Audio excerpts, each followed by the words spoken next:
pegawai pendidikan Islam di pejabat pendidikan di daerah Bera. Dan Al-Fadhil Ustaz juga pernah meletakkan jawatan sebagai penjawat awam semata-mata kecintaan ilmu beliau kepada dakwah ilmu faraid ni. Dan sehingga sekarang lah Al-Fadhil Ustaz bergiat aktif dengan dakwah berkaitan dengan ilmu faraid ni, dan sekarang sepenuh masa sebagai da'i ilmu faraid dan perunding bebas harta pusaka. Jadi besarlah manfaat untuk kita sama-sama rebut peluang yang ada ni untuk kita merebut sebanyak-banyak ilmu yang dapat pada slot yang kedua ni, insya-Allah. Jadi tanpa melengahkan masa, majlis menjemput Al-Fadhil Ustaz Khusairi bin Saleh untuk meneruskan slot yang kedua, insya-Allah. Dengan segala hormatnya majlis menjemput dan mempersilakan.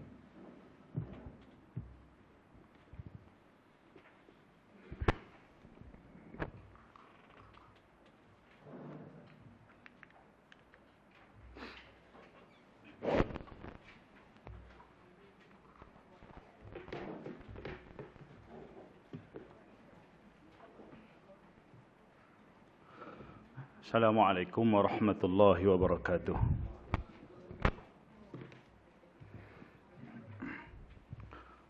A'udzu billahi minasy syaithanir rajim. Bismillahirrahmanirrahim. Alhamdulillahi rabbil alamin wal 'aqibatu lil muttaqin wa la 'udwana illa 'alal zalimin. Asyhadu an la ilaha illallah wahdahu la syarikalah wa asyhadu anna Muhammadan 'abduhu wa rasuluh.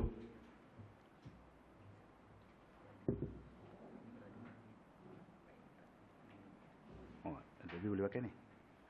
Allahumma salli wa sallim wa barik ala Sayyidina Muhammad wa ala alihi wa ashabihi wa man sara ala nahjihi wa istanna bi sunnatihi ila yaumiddin. Terima kasih kepada saudara pengacara yang saya hormati, sahabat saya Fadhil Ustaz Pius Said.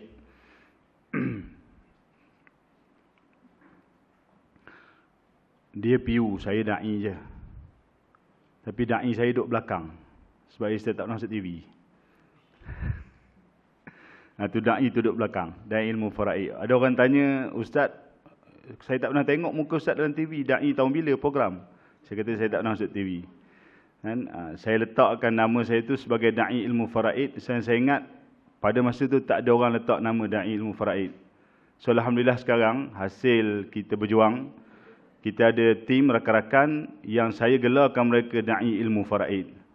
So alhamdulillah kita ada di beberapa negeri, kita ada da'i-da'i yang insya-Allah yang kita bentuk, yang kita train untuk membantu masyarakat. Cumanya dia orang tak berani lagi nak letak secara terbuka da'i ilmu faraid. Dia letaklah da'i, salah seorang sahabat kita di Langkawi, da'i faraid Langkawi, yang dipanggil Langkawi je lah. Jadi ada insya-Allah. Dan mudah-mudahan hasil daripada pertemuan kita pada hari ini, kita akan mendapat satu manfaat yang terbaik, insya-Allah. Terima kasih kepada sahabat saya Fadhil Pius Said kerana sudi untuk menganjurkan program ini dan memberi ruang kepada saya untuk berkongsi sedikit ilmu. Saya bukanlah pakar. Dia biasa macam tu, dia jual nama kita je. Kalau serah ke dia awal tu dia jual lah. Tu yang payah tu. Saya bukanlah pakar dalam bidang ni, cuma saya suka, seronok untuk berkongsi pengalaman. Jadi saya bercakap atas sedikit ilmu yang saya ada dan juga pengalaman-pengalaman yang saya lalui sendiri, terutama dalam bidang dakwah dan juga pengurusan.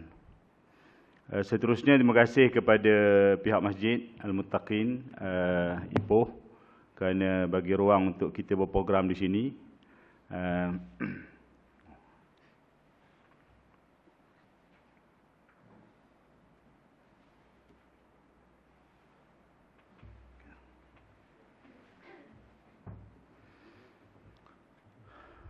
Juga buat pihak Urustia yang saya percaya daripada kalangan anak-anak, guru-guru dan juga anak-anak daripada Mak Tafiz Betul.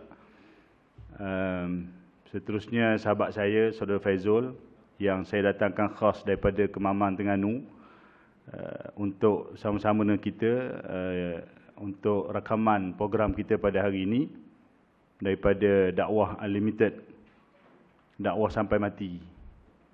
Kan? Itu je makna mudah dia, dakwah sampai mati. Dakwah unlimited, takkan berhentilah. Dakwah sampai mati. Dan itulah antara yang saya sebut selama ni, dan juga kepada isteri saya kata hanya mati yang akan berhentikan saya daripada dakwah faraid. Isteri lah, bukan isteri je. Tuan-tuan sekalian, terima kasih juga buat sahabat-sahabat yang dapat bersama dengan saya. Ada rakan daripada Pahang bersama. Kemudian ada rakan-rakan yang mungkin saya pernah kenal yang datang juga pada hari ini, yang saya rasa tak patut dah dia orang datang patutnya.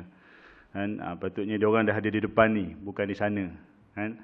Kita ada sahabat daripada Perlis, Pensyarah, kita ada Peguam, kita ada Pensyarah Ustaz Ruzidi sama, yang sebenarnya dia orang ni banyak kata meluangkan masa bersama saya sebelum ni. Saya percaya tuan-tuan yang ada sebahagian yang mungkin saya tak sempat untuk untuk kenal lebih mendalam. Ada rakan-rakan yang baru kenal, yang ataupun dah lama kenal belum berjumpa, dan semualah.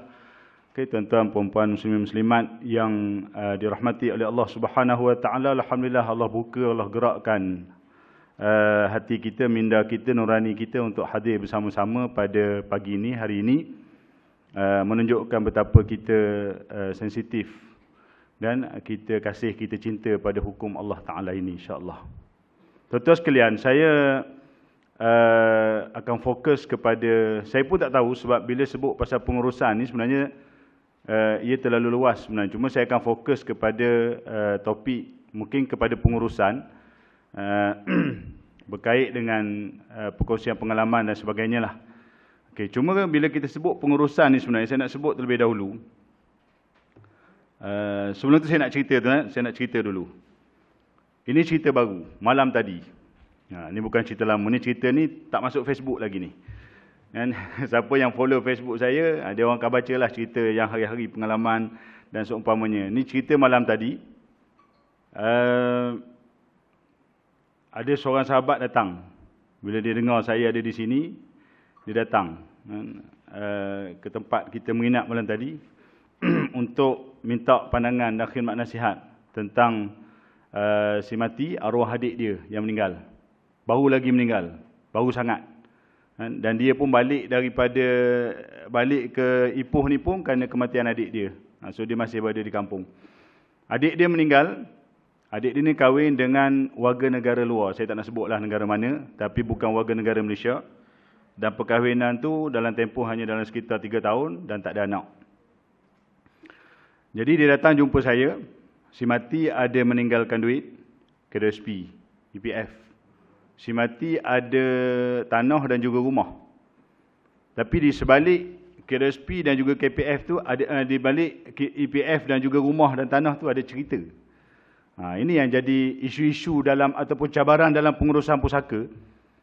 Dia ada cerita, ada kisah di sebalik harta yang ditinggalkan oleh si mati. Ini yang menjadi masalah. Baik, so dia cerita, dia kata KDSP tu, arwah adik dia sebut, duit ni hanya untuk mak dengan kakak dia yang jaga mak je.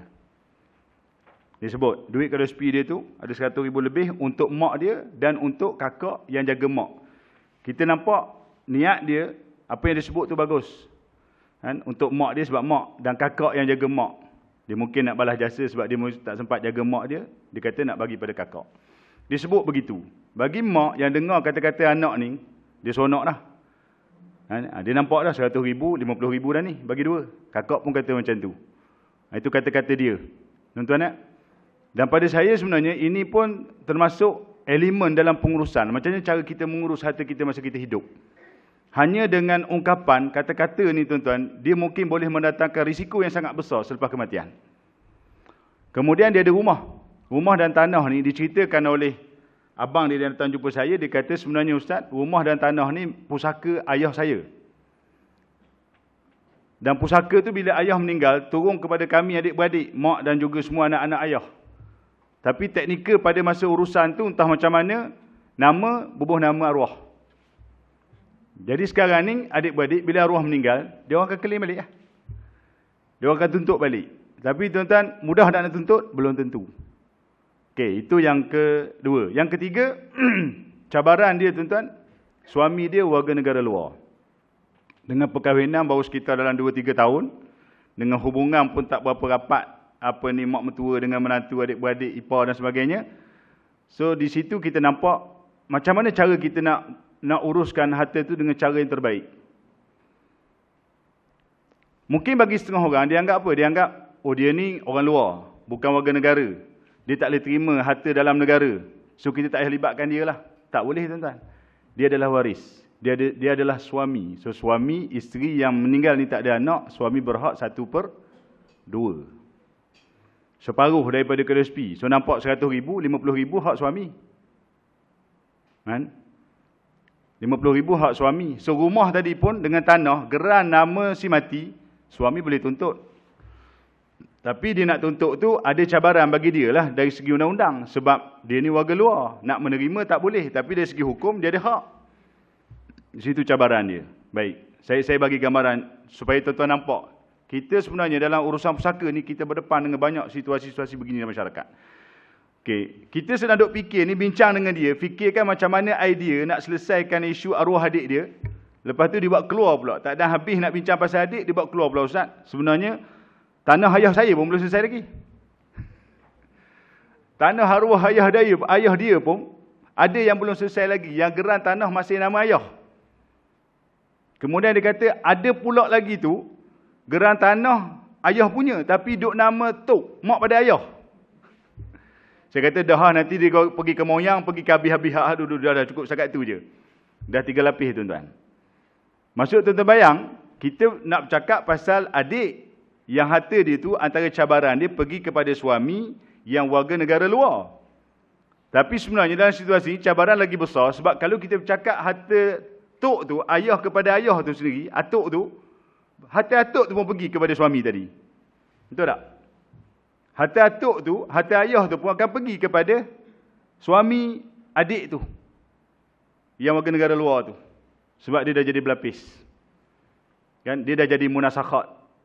Sebenarnya cadangan PU Said nak bawa pakar munasakhat. Tapi mungkin bertemu program. Tapi kita ada seorang lawyer muda daripada Al-Ustaz. Dia pernah uruskan 47 lapis masalah munasakhat. Boleh kenal dengan dia nanti. Ada di belakang tu. 47 lapis masalah munasakhat, masalah berlapis. Saya pengalaman masalah munasakhat ni kita pernah bantu di Perlis 14 lapis. Bila dengar dia buat 47 lapis, oh hebat tuan-tuan. 47 lapis 6 bulan. Nak dapatkan dia punya selesaikan 47 lapis tu ambil masa 6 bulan. Saya bantu di Perlis tuan-tuan 14 lapis. Pejabat pusaka surrender, maka bukan surrender, dia orang tak bantu urusan begini. Kan? Pergi ke pejabat pusaka, dia orang kata settle dulu dengan waris. Pergi mahkamah syariah, settle dulu dengan waris. Kebetulan saya ke Perlis, berdepan dengan waris itu. Waris ada 2 orang je tuan-tuan. Waris ada 2 orang yang berhak, yang last, yang hujung ada 2 orang. Tapi nak capai kepada dia 2 orang tu, kita kena lalui 14 lapis dia punya perjalanan dia.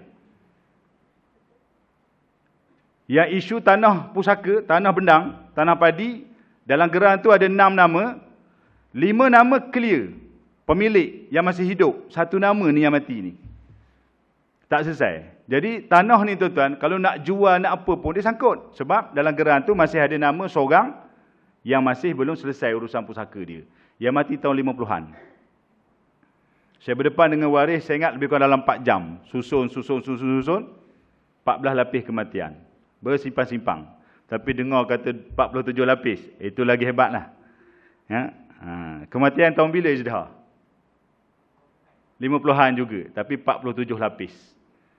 Dan saya percaya tuan-tuan, sebenarnya masih banyak lagi isu-isu begini. Sangat banyak. Bukan masih tuan-tuan. Sangat banyak. Cuma orang kita ni dia tidak diberi sentuhan. Kan? Dia tidak ada sentuhan. Tak ada orang nak bagi sentuhan kepada dia. Rasa tanggungjawab menguruskan harta pusaka ni. Rasa kasih, rasa sayang kepada si mati yang dah mati puluhan tahun. Dia orang tak ada. Bila sebut pasal faraid pusaka, kebanyakan waris, dia nampak apa? Hak aku. Dia nampak hak dia dulu. Dia belum fikir hak si mati. Sedangkan dalam pengurusan pusaka, hak si mati paling utama. Betul tak tuan-tuan? Sebab dalam teknikal ataupun proses pengurusan pusaka, ataupun disebut dalam kitab fiqh al-huquq al-muta'alliqah bitarikah ni, perkara pertama urus jenazah. Urus jenazah tu orang mati. Tapi berlaku kes tuan-tuan, ayah tak sempat ke bumi lagi, ni berlaku di tempat saya di Bera, ayah tak sempat ke bumi lagi, anak balik, berkelahi dengan adik-beradik lain, tuntut hak. Tuntut hak, tuan-tuan. Kelahi depan jenazah ayah. Dahsyat. Ya, itu berlaku. Hak si mati itu lebih utama. Jadi, kalau balik kepada kisah tadi, sebenarnya, kita berdepan dengan cabaran yang sangat besar lah. Kan? Sehingga dia tanya saya, Ustaz boleh datang tak? Kan? Nak bantu selesaikan ni. Antara cabaran dia, yang dia duk rasa ialah macam mana nak tackle mak dia tu yang terlalu sentimental. Ini satu lagi penyakit dalam masyarakat kita. Ustaz, mak saya ni, bila ayah saya meninggal, mak kata jangan selesaikan pusaka ayah ni, biar duduk atas nama dia. Tunggu mak mati. Mak tak mati lagi, sekarang ni anak dia dah mati seorang. Sebahagian anak tu pergi ke menantu dia. Mak sedar tak pasal benda tu? Mak sedar tak pasal cabaran? Kan? Ujian-ujian yang besar sebab mak terlalu sentimental dengan geran tanah nama arwah suami. Payah nak dapat tanah, dia kata. Kan? Bukan senang. Disebut oleh anak dia tadi, ada lebih kurang dalam 20 hektar tanah.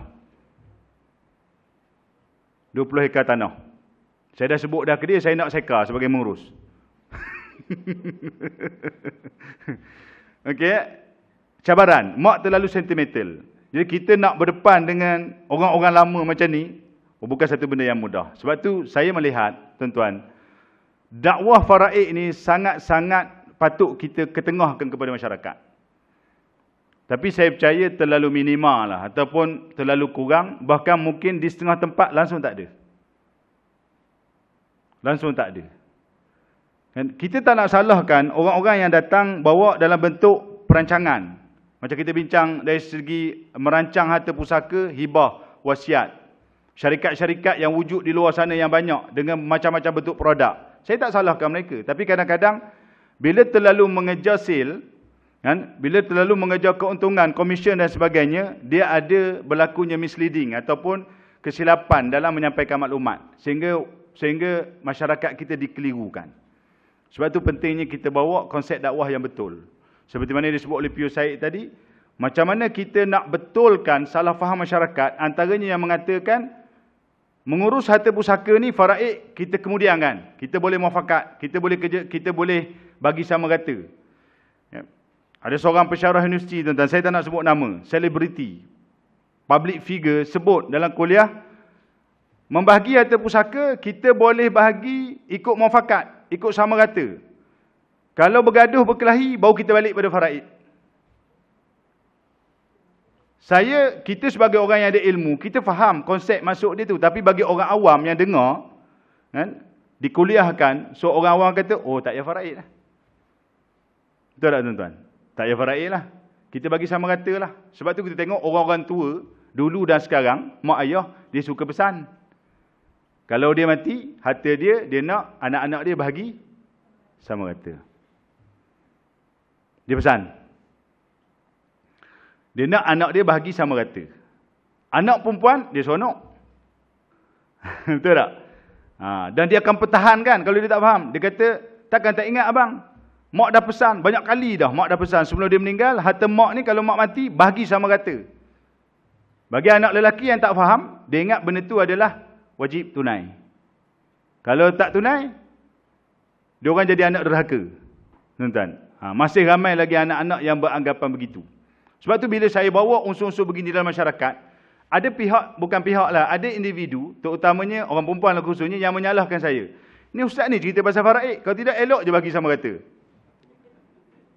Mari dia cerita pasal faraid, anak lelaki tuntut bahagian, 2 bahagian. Kami yang target dah nak dapat sama rata ni tiba-tiba tak dapat. Sebab lelaki tuntut 2 bahagian. Kita pula salah, tuan-tuan. Tu dia punya cabaran dia. Kalau tak tahan, memang tumbanglah kita, tuan-tuan, dalam dakwah ni. Tapi alhamdulillah buat masa ni, saya rasa doa, sokongan tuan-tuan, kan, walaupun mungkin kita tak pernah kenal, kita kenal dalam madrasah dan sebagainya, alhamdulillah saya masih lagi istiqamah. Kan? Dan alhamdulillah kita dah berjaya bentuk beberapa tim untuk dakwah ni supaya dikembangkan lagi. Kan? InsyaAllah. Tuan-tuan, muslimin muslimat rahimakumullah. Kita tengok sepintas lalu lah. Saya sebenarnya bila sebut bincang bab pengurusan ni, kita lebih suka interaksi lah. kan, persoalan-persoalan, dan saya cuba semampu yang saya bolehlah untuk saya menjawab ataupun bagi idea kepada persoalan yang ditanya oleh tuan-tuan. Cuma sepitah lalu kita tengok isu-isu pusaka, tuan-tuan mungkin biasa tengoklah kereta akhbar kan, maut ditetak adik, dipukul kerana pusaka, yang baru ni ke 18 Mula tengok terkejut juga, harap-harap bukan orang Islam lah, rupanya alhamdulillah bukan orang Islam. Tapi benda ni tuan-tuan, inilah benda-benda viral ni kadang-kadang dia jadi ikutan. Kita try jadi sungguh. Orang Islam pula yang buat pasal. Sebab tu berlaku tuan-tuan. Ini musibah. Ini fitnah yang Nabi sebut dalam hadis tuan-tuan. Nabi suruh belajar faraid. Nabi kata hatta tadharul fitan. Sehinggalah akan zahir, akan datangnya fitnah. Idza ikhtalafat thnani fil fariidah fala yajidani man yafsila bainahuma. Apabila dua orang berselisih pasal harta pusaka, mereka tak temu orang yang boleh selesaikan masalah. Ini Nabi sebut dalam hadis. Fitnah tu pun dah berapa banyak berlaku. Kan? Selisih tak boleh selesaikan masalah. Pergi pula jumpa orang ni, salah jawab pula. Pergi jumpa orang ni, salah jawab. Tak kira lah tuan-tuan yang salah jawab ni, kalau nak sebut kisah terlalu banyak. Kita jumpa tuan-tuan pejabat agama, minta maaf lah kalau ada. Saya tak reti nak berlapik. Sebab saya lalui sendiri benda tu. Kan? Bukan nak salahkan satu pihak atau pihak tertentu, tapi kita nak semua orang faham, dengar bahawa kita berdepan dengan isu besar. Kalau kata di pejabat agama berlaku salah, orang pejabat agama patut ambil tindakan. Gerakkan benda ni. Jabatan agama salah, gerakkan. CJ Faraid salah tuan-tuan banyak. Yang dikeluarkan oleh Mahkamah Syariah. Satu kes di Perlis atau Kedah, minta maaf saya sebut. Saya dapat daripada tuan guru saya, Haji Wahalim. CJ Faraid dikeluarkan oleh Mahkamah Syariah. Tapi ni cerita lama, Ustaz Fikri, tahun 80-an. Ditunjuk satu CJ Faraid, Kedah ataupun Perlis, saya lupalah. Si mati tinggalkan 3 isteri tanpa anak. Contoh nikah ramai ni tak mesti dapat anak. Dia mati 3 isteri tanpa anak, dan dalam CJ tu dia cerita tak ada waris lain. Keluar CJ Faraid, setiap isteri dapat 1/4 seorang. 1/4 lagi baki Baitul Mal. CJ Faraid tuan-tuan. Saya mula-mula tengok tu, kita rasa sedih. Tapi dah duduk lama ngaji Wan, kita gelak tuan-tuan. Habis dah sedih, jadi gelak. Jadi kelakar. Tu. Betul tuan-tuan. Kan? Ini pengalaman. Hak-hak lain-lain tu banyak. Jadi, benda tu berlaku. Tapi patutnya benda tu mungkin ada penambahbaikan lah selepas daripada itu dan sebagainya. Jadi nak sebut tuan-tuan, jumpa orang jawab secara salah, yang saya sebut penasihat, bukan penasihat. Kan? Jadi susah. Saya pernah jumpa satu panggilan daripada polis. Saya kongsi tuan-tuan, ini pengalaman. Si mati ada anak lelaki seorang. Bukan, seorang ayah ada anak lelaki seorang. Anak lelaki tunggal.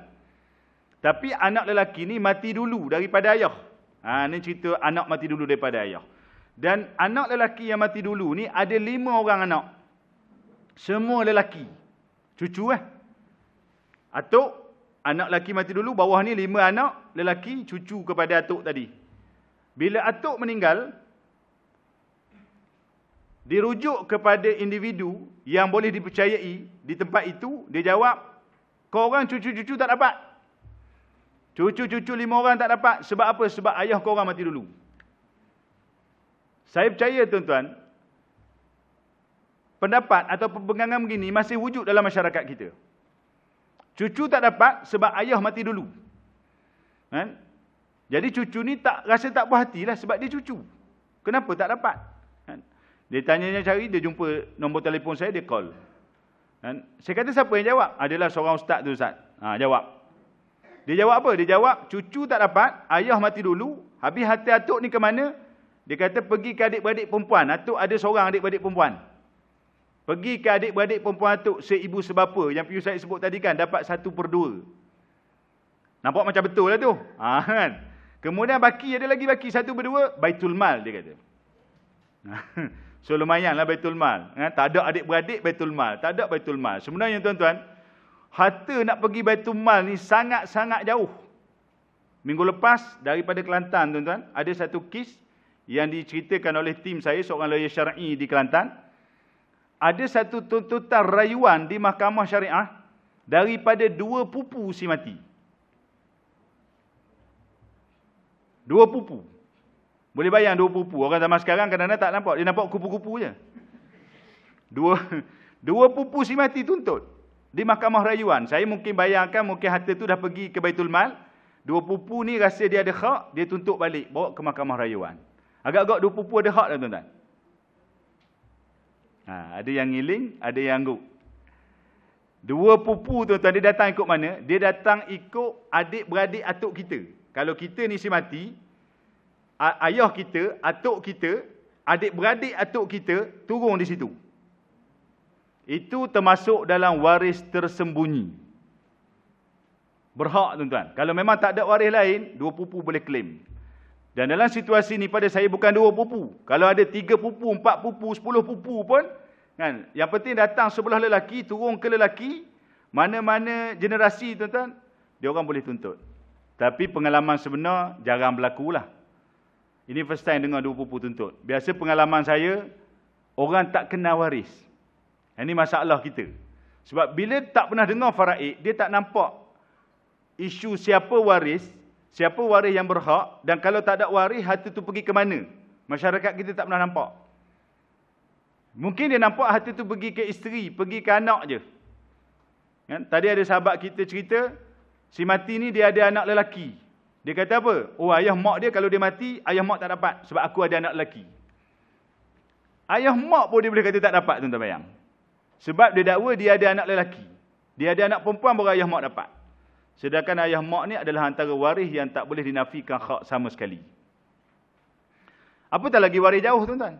Kan? Adik-beradik, anak saudara, pak saudara, sepupu. Kadang-kadang habis kat pak saudara, habis kat sepupu, tak jumpa cari, bela dah, tak nampak dah. Itu yang banyak pergi Baitul Mal. Sebab tu saya nampak, harta-harta yang pergi Baitul Mal ni sebenarnya, pada penilaian peribadi saya, waris ada. Tapi tidak ditemui. Faham tuan-tuan? Waris ada tapi tidak ditemui. Saya tanya tuan-tuan soalan. Tuan-tuan ada anak. Tuan-tuan pernah perkenal ada anak tuan-tuan, sepupu tuan-tuan? Faham soalan tu? Ada tak cerita pada anak, ni sepupu ayah? Ada tak cerita pada anak kita? Ni sepupu mak. Nama orang panggil sekian-sekian-sekian ni, tu sepupu ayah tu sepupu mak. Tuan-tuan, kadang-kadang orang tak nampak pun benda tu.